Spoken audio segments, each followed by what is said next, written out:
The leader of the Fire Brigades Union gave the Prime Minister a blunt warning about their pay dispute today. You will not win. He said his members are determined to continue striking for better pay. But at the same time, he suggested they may accept much less than the 40% rise they had been demanding. Here's Kevin Dunn. The firefighters' leader, Andy Gilchrist, was rallying support in London for his union's claim for a 40% pay rise. And he had a blunt message to the government for rejecting their demands. Well, it was the wrong decision to take, because you will not win this dispute.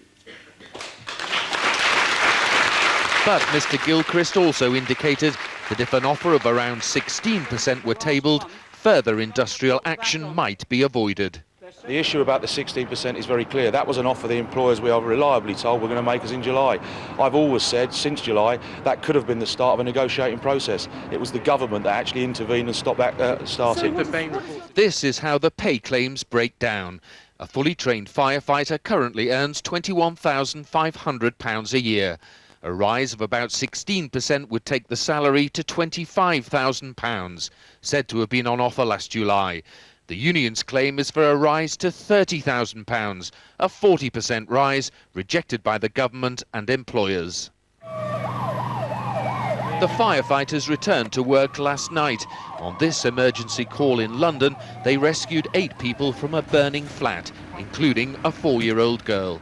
Responses like this underline why there is growing political pressure, particularly from the Labour backbenchers, for the government to seek a solution. There's a large amount of pressure from Labour Party members, from Labour MPs saying, how the hell did we get into this mess? Get us out of it. And it's up to the Prime Minister now to sort this out. Fire engines are back on the streets, but they will be withdrawn again next Friday if this dispute is not resolved. Kevin Dunn, ITV News. An inquest into the death of the Moors murderer Myra Hindley will open on Monday at the Suffolk prison where she was serving her life sentence. A post-mortem was carried out today, but police haven't released any further details about the cause of death. Final arrangements for her funeral are also being kept secret. It's expected she'll be cremated. Helen Wright reports. Such is Myra Hindley's notoriety that security guards now watch over her body at this Suffolk hospital, a deterrent to attacks or prying camera lenses. On Monday at High Point Prison, the final chapter in the Moors murderer's life will be opened with the start of an inquest. Once the coroner's work is complete, it's thought there'll be a funeral at Cambridge Crematorium.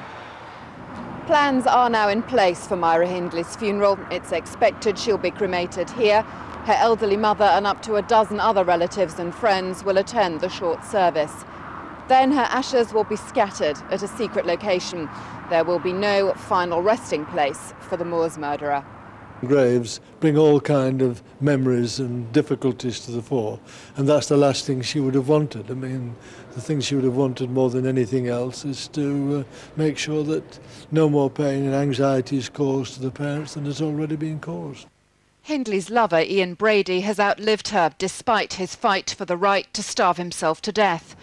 Both were jailed for life for the killings on Saddleworth Moor, but Hindley, who campaigned for release, is the one who passed away a prisoner. Helen Wright, ITV News. The former investigating officer in the Hindley case, Peter Topping, says he's not entirely convinced she was a changed person after her 36 years behind bars.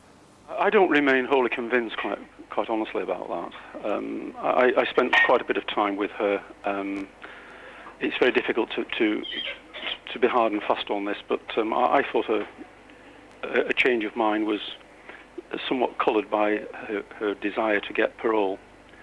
She had a different stance on her guilt until she realised it, until she admitted her guilt and showed remorse that she was not going to get parole. Hitherto, she sort of maintained that her guilt was by association with Brady only. When I met her and I interviewed her, protracted interviews, she confessed and it detailed her role in the murders as she explained them. And even that was quite significant. She played a very significant part in the murders of the children, all of them. Coming up on the ITV News channel, royal butler back home and says he wants a normal life. And England's famous victory at Twickenham. All that and more when we come back.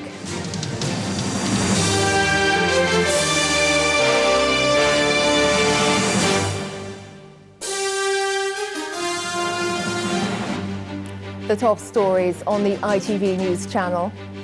Police in London say 3 men have been charged over a plot to carry out a terrorist attack on the London Underground. There are unconfirmed reports that their plans involved cyanide gas.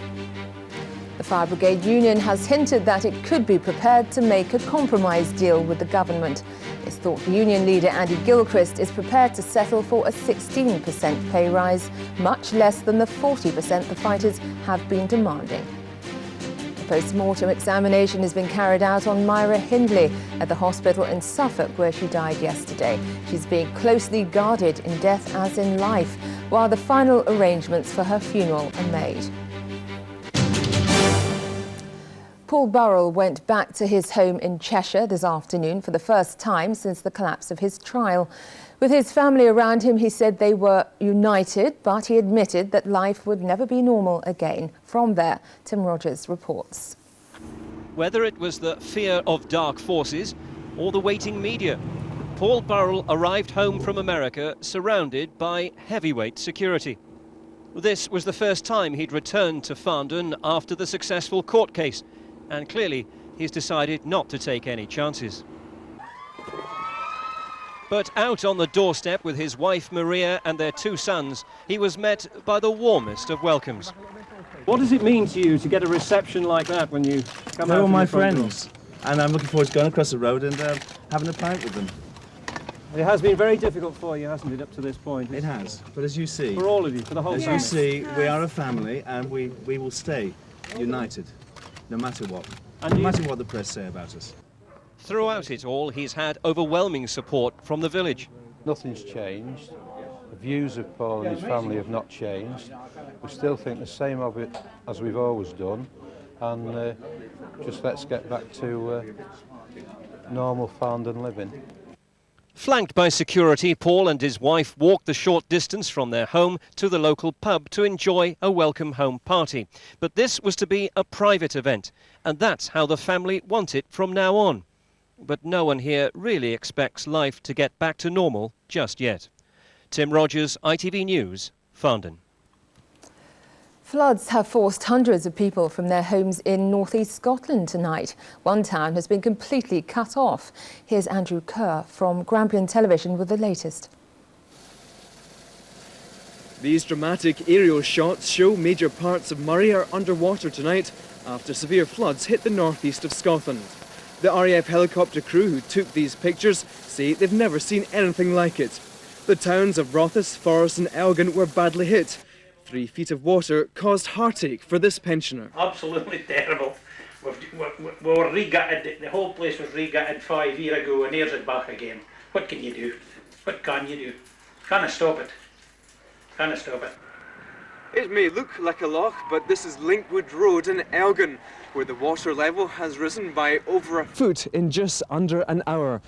Residents here are beginning to leave their homes, others have stacked their possessions and moved them upstairs. 250 emergency services personnel, including police, fire and Coast Guard crews, were dealing with the crisis. Over 100 people in Elgin were forced to leave their homes. The evacuees were being cared for in the local high school, a distressing time for them as they were forced to find somewhere to stay the night. It's the second time we've been. The first time was 97 and we lost everything, and we've just done the same, lost everything again. That's the 3rd time in 5.5 years that we've been flooded.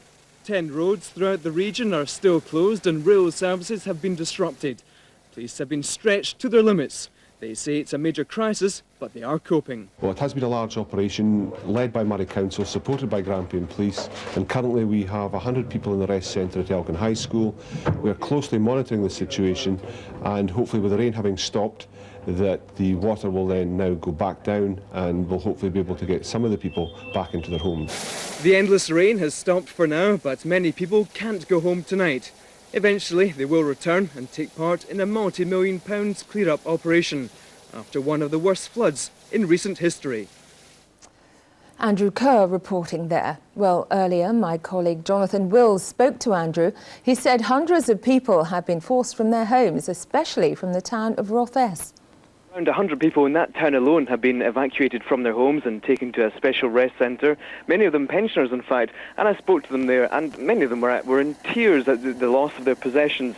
They can't even go back home tonight, and they've been forced to find alternative accommodation at bed and breakfasts. What sort of warning did they get?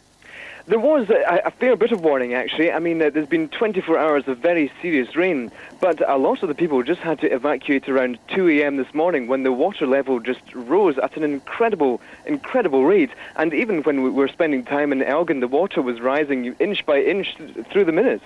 And is this the worst in living memory, as far as you're aware? It seems to be. Certainly the floods in Rothes, I mean, the town of Rothes you mentioned, was completely cut off. And people there, one bridge was knocked out as well. People there just find the conditions unbelievable. And of course it appears that the worst isn't over yet. No, that's right. For the rain has actually stopped at the moment, but I think we're set for some more rain soon again. So people are bracing themselves and preparing for a multi-million pounds clean-up operation. And how has the accommodation, I know they're in temporary accommodation, how easy has that been to find for the people? It has been very difficult, actually. Murray Council have been coordinating the plan, and they're having trouble just placing all these people. I mean, it's a large number of people to find special places for. So they're doing their best, but it's certainly taking a long time. The head of the United Nations Weapons Inspectors warned Saddam Hussein today to cooperate with the inspections or face serious consequences. Hans Blix and his team are expected to fly to Baghdad on Monday, with inspections due to start a week later. On to Morrow, to Cyprus, and from there, together with my colleague, the Director General of International Atomic Energy Agency, Mr. El Baradei, to Baghdad for a couple of days' talk at the political level to initiate the new chapter of inspections.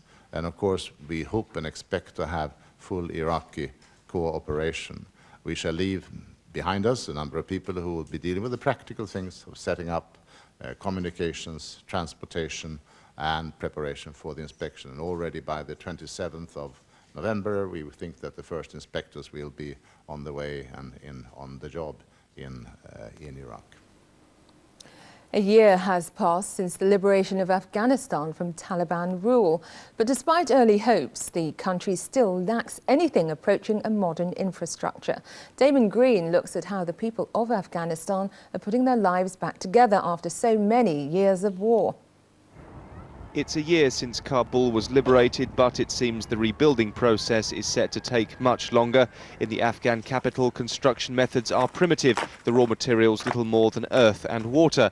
But it's not a lack of bricks that's most striking, it's the absence of people. Of the 4 million who fled the conflict between the Northern Alliance and the ousted Taliban, 2.5 million are still living as refugees over the border, as here in the Shamshatu camp in Pakistan. Encouraged by the United Nations, they are now trickling back to their homeland, but this is the only road. Now the European Commission has pledged money for repairs, part of a £600 million fund promised to help rebuild the country's infrastructure, everything from irrigation to education. Girls had not been going to school for 5 years. Many of the boys didn't go to school either. The health system in the whole country have more or less collapsed, and all kind of malnutrition, all kind of communicable diseases like polio, measles were rampant here. It was always hoped the campaign to root out Al-Qaeda would benefit the people of Afghanistan by opening their society and bringing new ideas. But for a country where agriculture still depends largely on draft animals and wooden ploughs, 12 months is possibly not long enough to make a transition into the 21st century. Damon Green, ITV News.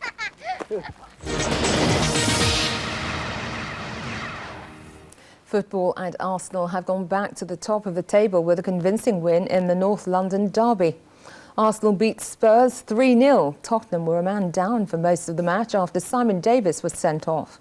Thierry Henry and Sylvain Wiltord took advantage as they cruised to a win at Highbury. Across London, and Chelsea beat Middlesbrough 1-0 at Stamford Bridge. Celestine Babayaro claimed his first goal for 3 years.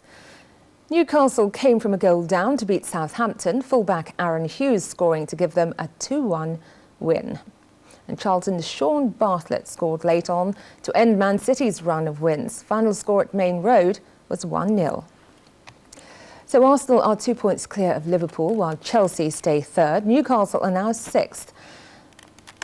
And at the other end of the table, Charlton move out of the drop zone after beating Man City, while West Brom are third from bottom after a 0-0 draw with Aston Villa. Rugby Union and England had beaten Australia in a thrilling match at Twickenham. After an early lead from the home side, the Wallabies made a comeback after the break with 2 tries in quick succession. But a late try from Ben Cohen gave England a 1-point lead, which they held to the end of the match. Final score, England 32, Australia 31. Scotland have also been in action today and won their game against South Africa at Murrayfield. By half-time, the score was 6-all, but the Scots persisted and scored the winning try with just 7 minutes to go when the Springboks lost the ball behind their own line. It slipped towards Walker and he just made contact for the try. A new world record has been set in Holland for creating the biggest domino chain reaction. Almost 4 million blocks fell, putting the team into the Guinness Book of Records. Emily Morgan has more. A colourful and somewhat bizarre competition, but one which is taken very seriously. The success was well calculated and painstakingly prepared. During the setting up process, nobody was allowed to even cough or sneeze. Slowly, the 90-strong team from the Netherlands built an empire of pictures which would crumble into victory. Members of the group looked on, fearing the worst, but not enough pieces would fall to secure them success. Even though in some pictures some of the blocks didn't topple, the main domino field with 1 million pieces was completely flattened. In the end, it was clear. 3,847,295 dominoes had fallen, and that meant a new world record for the biggest domino chain reaction. The team can now be happy about their new accolade and their entry in the Guinness Book of Records. Emily Morgan, ITV News. Coming up on the ITV News channel. 3 arrested over terror plot to release cyanide on the tube. That and the rest of the day's news after the break.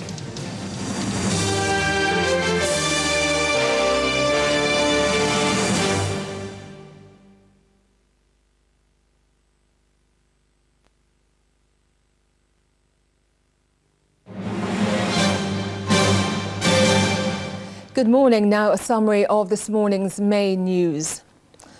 At least 5 people are thought to have been killed in a coach crash on the M25. Over 30 have been injured in the accident. It happened between junctions 15 and 16 near Slough in Berkshire at just after 11 o'clock last night. Coaches left the motorway, the M25, between junctions 15 and 16. It's ended up on its side in a field adjacent to the motorway. We currently have 5 confirmed fatalities. 38 injured, 2 of which are serious. Police have charged 3 men over a plot to carry out a terrorist attack on the London Underground. There are unconfirmed reports that their plans involved releasing cyanide gas. The men, believed to be North Africans, were remanded in custody and are due in court again tomorrow. All this follows a claim that Eurostar trains are vulnerable to terrorist attack. A French trade union says security at London Waterloo and Paris is too lax and that terrorists could get aboard trains just as easily as illegal immigrants.